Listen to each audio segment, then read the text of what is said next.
Basketball. It's time to strap in and get ready.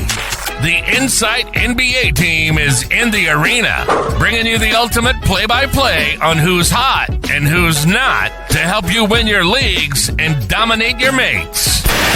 You're now hooping with your hosts, Matty G, Skitty, and Malley for the Insight NBA show.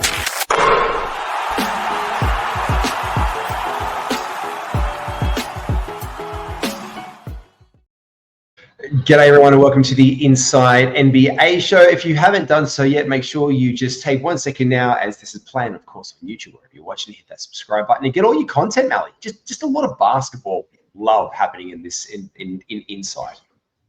It certainly is. That's what we're about. I mean, covering the NBA and the NBL. Maybe we need to branch out into the Euro League. That could be next week. What they're doing in China. Dwight Howard making a return to the NBA, of course, every other week, like the Oklahoma City Thunder we're be having last week. Look, this is the show where we're going to get to our sell highs for the week. We haven't had any team meetings at Insight this week because the last time we had one, it went for an hour and a half and Malley's leadership was questioned, just like at the Philadelphia 76ers. He is the Joel Embiid of the podcast. But Malley, I am Tyrese Maxey, and no matter how much I question your leadership and authority, I'm here to support you and just make you better, man. That's what I'm about. Yeah, just being a little better every day. Tell me about this. Is it, at the beginning of the year, it's leading to this point here.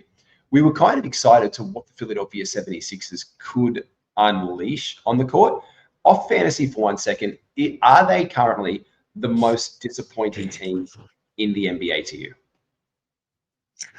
I think so. I think there's a lot of other teams who have put all their eggs into one basket and no one shook the basket yet, like the New York Knicks.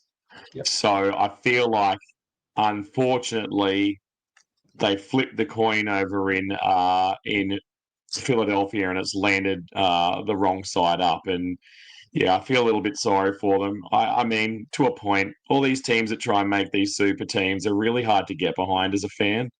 Yeah, I'm not about it, and it's just pleasing to see one of their least developed, youngest rookies out there really being the offensive leader on the team. Jared McCain has been absolutely scintillating for these guys. In fact, we do talk about the Sell High show, and you could probably, let's bundle Jared McCain into it. On the course of the last week, he has been the 40th best player in fantasy. He is beating Paul George by 12 spots, who falls to number 52 on the fantasy tote of the top assets. He is the number one Philadelphia 76ers. Obviously, this has been void. Joel Embiid has not been playing much. He was going through the suspension. Tyrese Maxey out nearing a return. So I guess Jared McCain, the Rook, this is a nice little sell high window for him at this point in time because they are 2 from 11 and they've got to go on a run from here. He's going to be a great man off the bench, but never going to get you what he's getting you now for the rest of this season. One would hesitate a guess. Yeah, and they really need to improve a lot if they want to get that record anywhere up near even play-in contention, let alone playoff contention at the moment. And yeah, it'd be interesting to see, like we really did not consider them a team that would have to do a shutdown, because they really have no purpose to. But, I mean, if it's going to preserve 2 of their very fragile superstars, maybe McCain just goes on the up and up. But, yeah, I'd say if you're a McCain owner, you might be able to get a sell high. But I think at the same time, you're just stoked and just see what happens and enjoy what you're getting out of him.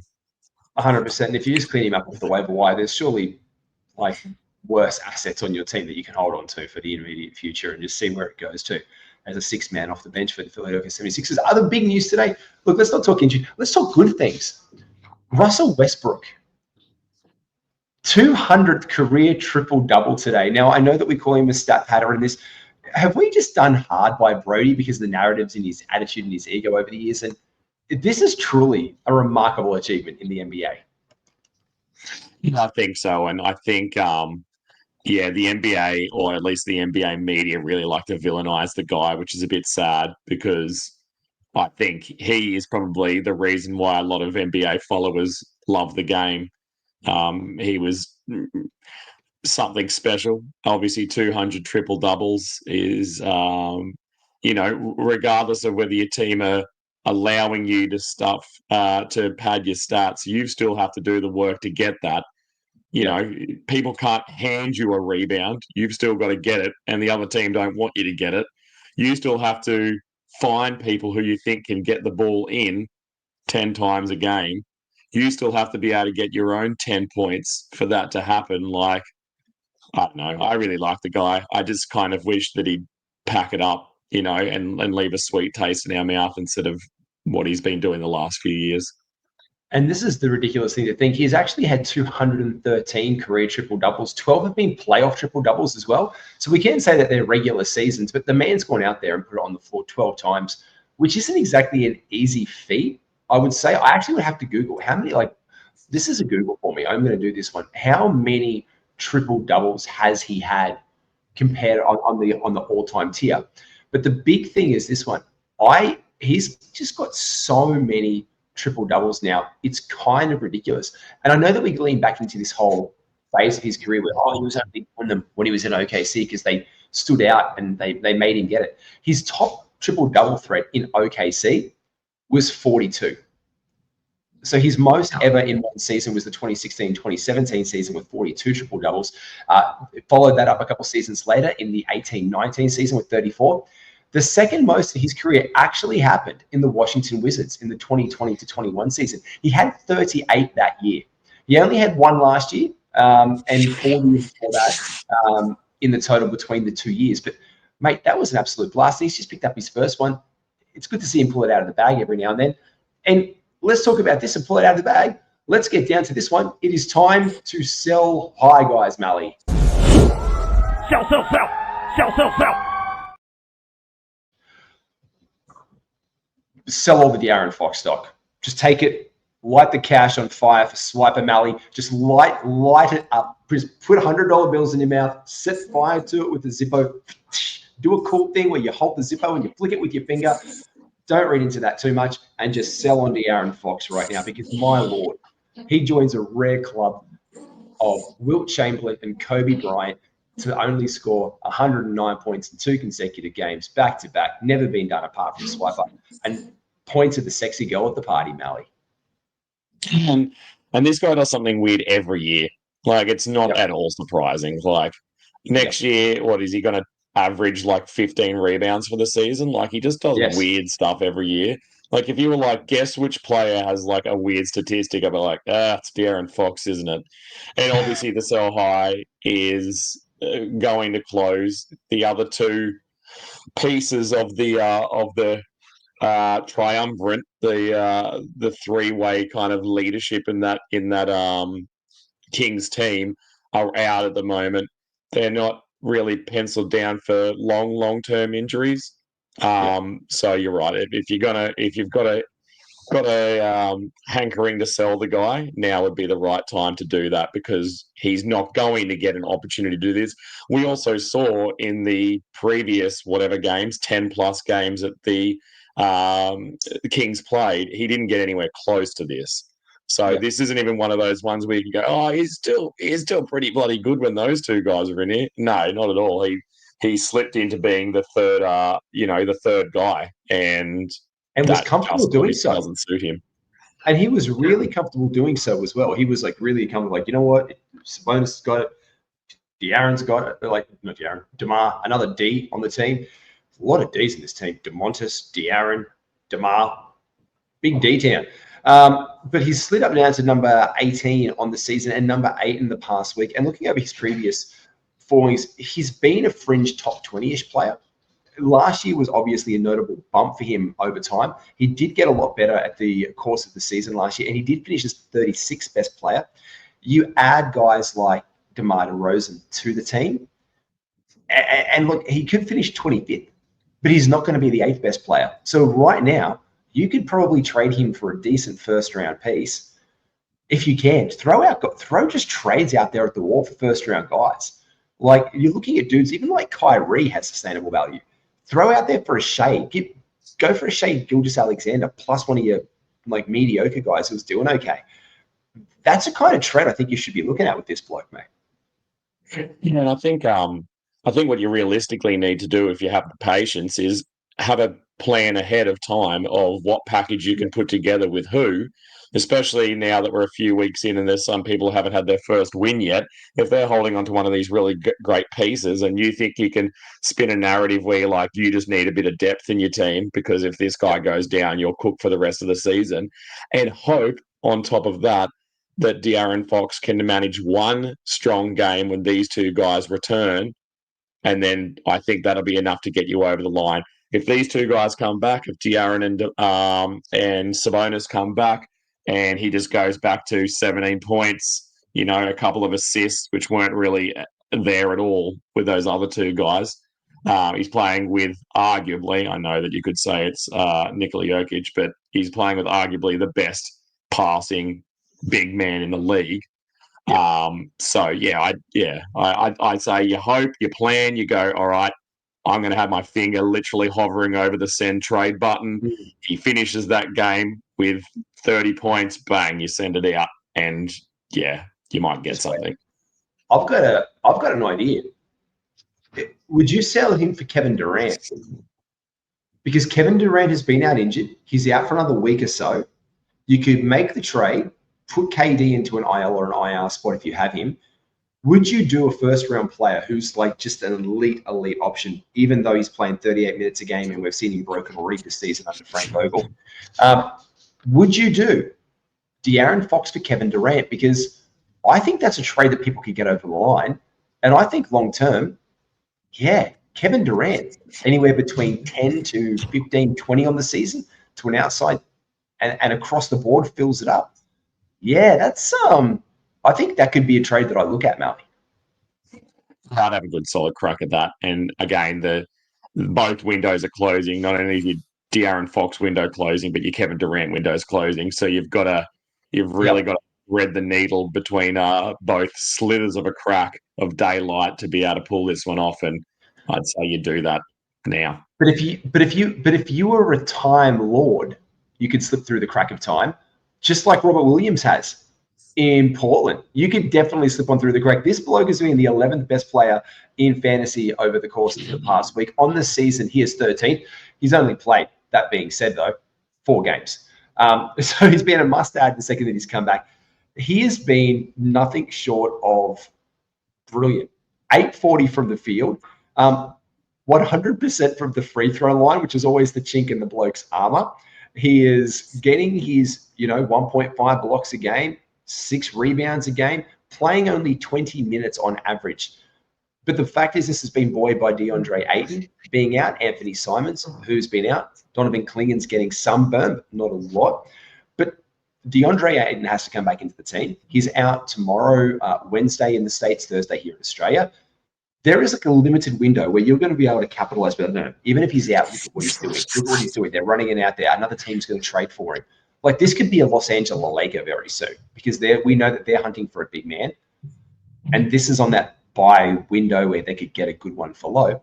And he would have a role there. He would have a role in any team he goes to. But apart from probably Portland with who they've got in stock, mate, it's got to be a sell high on Robert Williams III. No, I mean, it's always going to be difficult. You've got a lot going against you with him. You're right. Yeah. He has been undeniably very, very good in these few games that he's played.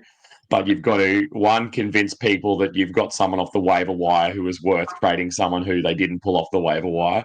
You've got to convince them that Ayton's either going to get traded or Rob's going to get traded. Yep. You've also got to convince them that if Ayton comes back, not only is he still going to remain a solid backup, but he's going to get the backup minutes over a rookie, which their team should, for intents and purposes, be prioritizing over him.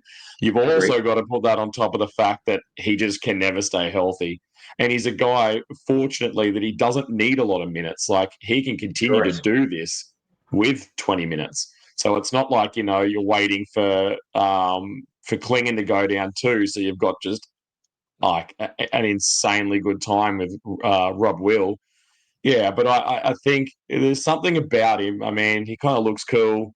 He does cool things for a fantasy perspective. And that's what you cool. That's the cool thing. You hit the number. You hit it on the head. You just said the cool thing. Okay, so what if you're a guy who's kind of like who's been losing very closely on field goal percentage? If you have a look at, again, how many of us are looking at our other teams? Like, you've got to know your opponents and their weaknesses to be like, hey, man, Malley, you would have, and I know that you're a specialist at this, hey, man, you would have won it the last couple of weeks if you just had some better field goal percentage guys. Robert Williams is one of these dudes. He's going to get you that. He's not hurting your free throw percentage currently. He's getting you some blocks. He's getting you rebounds 20 minutes a game. You could use a guy who was plus 700 from the field. I mean, we all could. Yeah. And that's, it depends how much it just depends how much of a sicko you are. I mean, I like to sit down and compare my numbers at the end of the week to everyone else's numbers. So I don't even have to be like, oh, your field goal percentage could be better. I could say, did you know that you were 0.53 off being able to win this category? You were 8th in the league or whatever in that round, and you can throw some real numbers at them rather than just, you could do better in this category, because couldn't we all do better in every category? Yeah, we could. We could just do better at life, Malley. We could do better at life. Like, I could have done better at setting my lineup today when I thought I had done it by 11 a.m. And I looked at my phone at 11:07 and I realized that I still had Derek White and Al Horford on the bench. And the Celtics game happens to the best of us. Happens to the best of us. And it's on that fan track, so you got to put it in, but you've got to hit submit. You can't just move it in there like the Yahoo. I did a Yahoo brain on the fan tracks, and you can't be doing that. And then I missed out on Derek White and Al Horford stats. And that broke my heart, especially because I had Darius Garland in the same team. Yeah, it's rough. I mean, he didn't have a wonderful game today, and that's always, you never want your players to have a dud game, but if you haven't been able to put them in your lineup, you almost feel like, good, they had the terrible game, which they won't have again on the day that I couldn't put them in. That was a smart, move from me to purposely leave them out. Could have just had it, man. Could have just flipped that bloody Garland to Derek White and Al Horford in a heartbeat and be like, oh, jeez, what a day to have left him on the bench. Smart play by me. I knew he'd be locked up. Look, who did play today in that game as well was Jarrett Allen. He has been chugging along all season long. He is the 34th ranked player on the season, the big fella. But again, he is having one of his revolutionary times where he has been the 10th best player in fantasy basketball over the course of the past week for today's game. So this was putting together while that Boston Celtics game was on. He has been fantastic. He's fallen off to 24th after today's game in the last week. But again, we saw it last year, this sustained period of excellence for him, and then it came back down for reality. But the truth is, if you look at it on the raw numbers right now, Jarrett Allen has been nothing short of phenomenal. And him and another big man. Let's just talk about two big men back to back here. One who's even been better than him, which is Jakob Poeltl, who is absolutely flying in Toronto. He is 14th for the week and 44 in the season. These are two big fellas, Malley, who it's absolutely sell high windows on. Poeltl has been insane. Like 30 points per game, 15 rebounds, 1.7 assists, 1.3 steals. He's doing it on a field goal percentage of 707 in the last week. And his free throw percentage is horrible, 571 as always, almost 5 attempts a game. Almost league leader in points. Jakob Poeltl. I can't believe the words coming out of my mouth. No, I don't. If you said you could see this coming, then you're a wiser man than I, because I certainly didn't. I own him in a team, and I'm just very much enjoying what I'm getting out of him. I tried on a trade. I think it was maybe one of our Insight leagues, moving on from Jakob Poeltl and trying to get who was I after? Siakam. Just thought I could move that. Wasn't successful, but didn't get shot out of the water. At least I had a conversation around it, and I think that's the kind of guy you can probably yield if you can find the right seller at the moment. There's two guys here, Jarrett and Poeltl, who are in different positions. Jarrett, we're getting to see exactly what he's doing. There's all, the scheme's working, so they're not going to change that up. Took their first L today, which was good to see that they're not impervious to a defeat. But at the same time, we know how he fits in there. Everyone's been healthy overall. Yes, there's a chance that as the year goes on, they might try and get a bit more out of Mobley, and Jarrett will have to take a back seat. But they've been very harmonious. They've had a nice little symbiotic relationship, I think they would say in the old science classroom. But then you got Pirtle, who's the complete opposite. They're two of their top three players are out, and he's absolutely taking full advantage of that. He's not going to be the number one scorer after the first and second scorer come back. The rebounds, who knows? I mean, we know that Scotty Barnes loves to take a rebound, going after the title of triple doubles from the aforementioned Russell Westbrook. So, yes, I think one is an immediate sell high, because I don't think anyone is convinced that Pirtle's going to keep doing this. But I think people are aware that Pirtle is going to put up good numbers, not 30 and 15. No way. But 20 and 10 is still even reasonable. 15 and yeah. I was going to say 15 to 18. 15 to 18 is like, if he could get that and get the blocks back up to 2 blocks a game, because he doesn't have to wear himself out on offense so much and just play that defensive role, his value will be buoyed by that. Still, I mean, his efficiency has been great for 30 points a game, which has been stupid. But he's going to get those defensive statistics that we love, like the 2.5 blocks a game is what we really want to be in the Pirtle business of, and that's where we can get it. Whereas with Jarrett Allen, conversely, he's going to have stability during the course of the whole season. You'll see some ups and downs and some lulls. We're seeing peak Pirtle right now, but Allen will see some troughs and we'll see some highs and some lows. This is a high right now, not a great game today, but he could bounce back tomorrow in the overnighter. So this is where you act really quickly before they take the court tomorrow.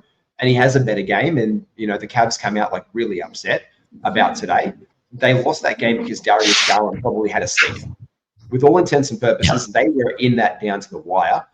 And if Garland had hit 3-4 more shots of the 87 that he took today, we're looking at a very different winner in that game today for the NBA, the Emirates NBA Cup, I should say. I mean, there's even one last comment I want to make on this situation is you look at Garland and you look at Don Mitchell. And even though they've both been able to have strong value this season, it seems difficult for them to be able to have a big night on the same night. Whereas there's been plenty of nights over their 15 wins and a loss where Jarrett and Mobley have both put up good numbers. And you go, well, that's helpful as well. I'd also be painting that picture.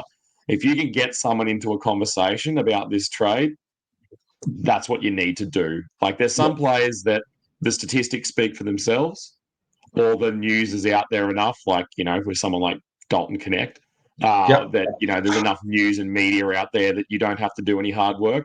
And then there's someone that I haven't heard any speak of Joachim Pirtle putting together 3 30-plus games on any part of my social media followings, because he's on a team that nobody cares about, that's going realistically kind of nowhere.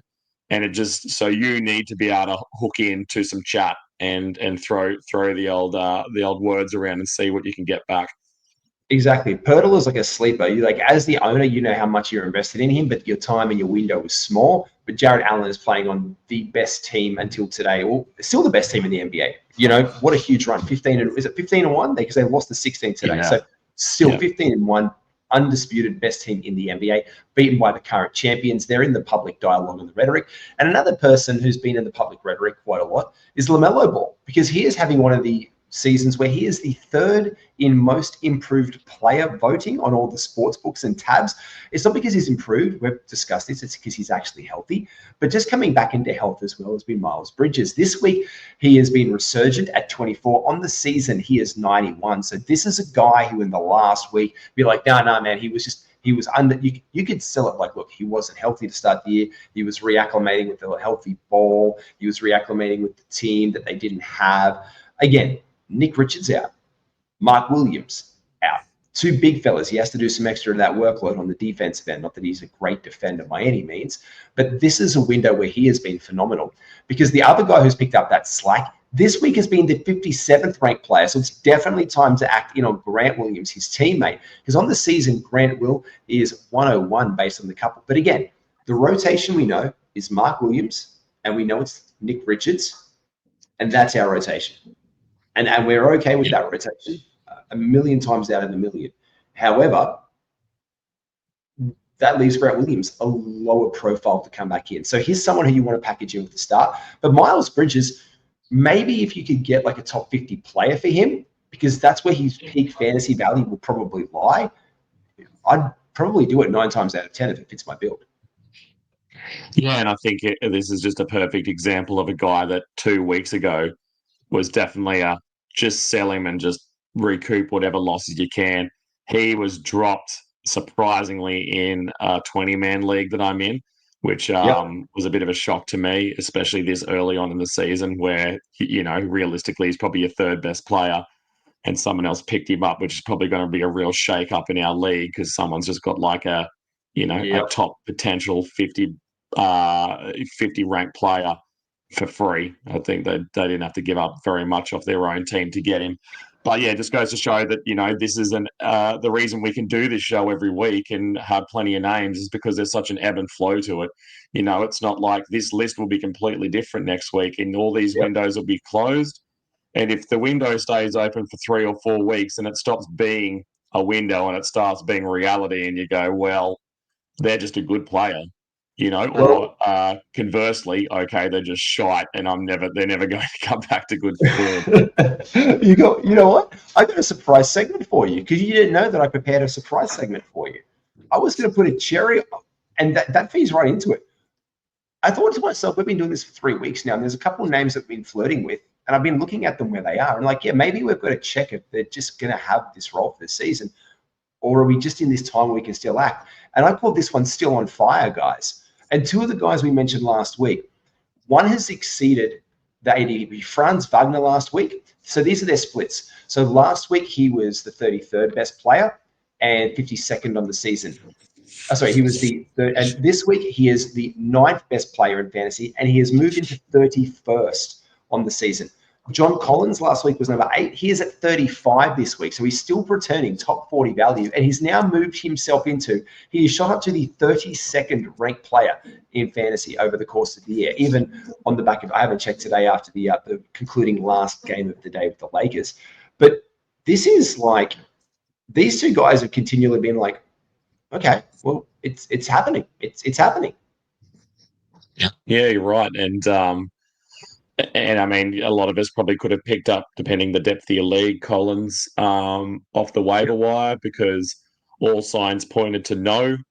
And then, Will Hardy's gone, you know what, forget it. Like, I guess you're getting the run now. And, Taylor's maybe out. Taylor's out. That's another element. Yeah, that's another element of this window because things are changing so much over there that, if you can get some value out of selling him, I think that's a good idea. We also kind of know who John Collins is because we've watched him for a long enough time and we know what he can give us in fantasy. We know that he's not going back to being Hawks John Collins. I think if you can pull a little bit of value, especially if you picked him off the waiver wire, like if you can throw him in as a bit of a throwaway, I think that's the best thing about picking up these hot waiver wire guys is you can do a 1-for-1 trade, which you're probably lucky to pull off. And then if you add a guy like him in where that person's getting value and you can kind of be okay in your own mind that you're really not losing that second piece because you picked it up for nothing anyway. I think that's the real value of these pieces. They're just a sweetener for someone else where it's like, no, I don't feel that good about this deal. And you're like, you know what? You're a valued customer. So I'm going to throw in this little bit of extra for you because I like you. And if I can't win, I want you to be the winner. And I don't know how much value we get out of John Collins, maybe 70 or 80, but you've got to put him in with a package for an absolutely great player because I actually, watching the Jazz today, I've watched way too much Jazz this season because I just want Keontae George to be a plus 400 guy in my heart. And then when he starts doing the shit that he was doing in the last quarter to bring that game back, I'm like, why Keontae? Why can't you just do that from in the lane in a mid-range shot instead of bank off the rim every single time? I've watched a lot, and Collins is heavily involved in that offense and defense. He's always present. They're looking to dump it off to him. And I think that's a really stable role with him. Even when Walker Kessler returns, I think that actually enables him to do more and stretch the floor a little bit more. And he has shown a lot more comfort with his stroke in Utah and this season. Look, you did touch on these guys before because their 2 best options were out. Another sell high guy who I want to bring to the table, who's a little bit lower down the rankings. Malley, On the season, 148. It's hard to say for a scorer like this, but in the last week, he's been the 64th best player. So he's more than double jumped his on-year ranking, but it's RJ Barrett. The field goal percentage and everything is there. We wanted to see it sustainable. We wanted good things for him. But again, no Barnes and no Quickly. It's the RJ Barrett, Maple Leafs favorite son team. This is a time where you really have got to strike while the iron is hot on RJ. Definitely. And he's such an up and down kind of player that I think that probably puts an extra push on you moving him, because you don't know what he's going to do. He's kind of volatile in that way. And volatility, is that a word? Volatility is a word in the dictionary. Yeah. Thank you very much. Is such a risk to have when you're playing fantasy basketball. Yeah. I mean, that can really be, if you put him on thinking this is going to be a good day and it's one of the bad days and he ruins all your percentages, he doesn't get any of the counting stats, defense is nowhere to be seen. Yeah. That could be a real weak burner for you. And it's guys like that who I'm just not interested in. I like my guys to go out. The guys like that, 100%. Yeah. I just want them to do the same thing every day, because that helps me figure out my game plan. If I know you're good for 15 and 7, if I know you're good for 5, 5, 5 and 3 steals, then, maybe not 3 steals. There's not many people in the league doing that. Shout out Dyson Daniels for his amazing steals run that he's on at the moment. Oh, he just finished today. It finished last game. He didn't get one. He got 4 blocks against Sacramento yesterday. Yeah. Not a steal. Yeah. And how great is that? That your window is there, your run ends only because you have to start another run where you get 4 blocks as a guard. That's loose as. Imagine being disappointed because you didn't get any steals, and then you're like, It reminds me of that Simpsons one, where Bart's eating his cake or something, and he wants the sundae, and Marge's like, "You gotta finish your cake." And he's like, that's what it is here. You're like, Jesus. Yeah, 100%. Simpsons help again. Getting all the treaties, and this bloke, all the treaties today, and a big win. Look, he's been phenomenal this season. Let's be honest. Shout out to the Brooklyn Nets, who are reasonable at basketball under new management. 39th in the season and 34 today.